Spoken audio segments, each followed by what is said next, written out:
अस्सलाम वालेकुम दोस्तों। गंदम ਦੀ ਅੱਜ ਦੀ ਖਬਰ ਹੈ ਜੀ 24 ਅਪ੍ਰੈਲ 2025 ਨੂੰ ਹਾਫਜ਼ਾਬਾਦ ਗੱਲਾ ਮੰਡੀ ਦੇ ਵਿੱਚ ਅਪਡੇਟ ਤੁਹਾਡੇ ਨਾਲ ਸ਼ੇਅਰ ਕਰਨੀ ਹੈ। ਕੀ ਰੇਟ ਚੱਲ ਰਿਹਾ ਹੈ, ਕੱਲ ਕੀ ਬੋਲੀ ਲੱਗੀ ਸੀ ਤੇ ਅੱਜ ਦਾ ਕੀ ਰੇਟ ਚੱਲ ਰਿਹਾ ਹੈ।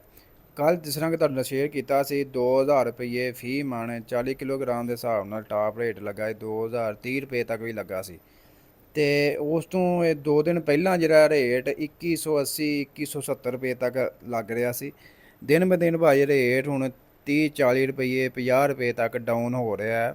ਸਿਰਫ ਹਾਫਜ਼ਾਬਾਦ ਗੱਲਾ ਮੰਡੀ ਦੇ ਵਿੱਚ ਨਹੀਂ, ਤਕਰੀਬਨ ਆਲ ਓਵਰ ਪੰਜਾਬ ਦੇ ਵਿੱਚ ਇਹ ਸੂਰਤ ਹਾਲ ਹੈ।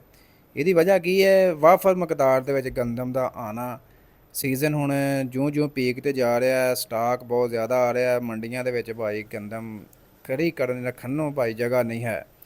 ਤੇ ਇਹ ਸੂਰਤ ਹਾਲ ਅੱਜ ਦਾ ਜਿਹੜਾ ਰੇਟ ਚੱਲ ਰਿਹਾ ਉਹ ਵੀ 2000 ਰੁਪਏ 2010 ਰੁਪਏ ਟਾਪ ਰੇਟ ਚੱਲ ਰਿਹਾ।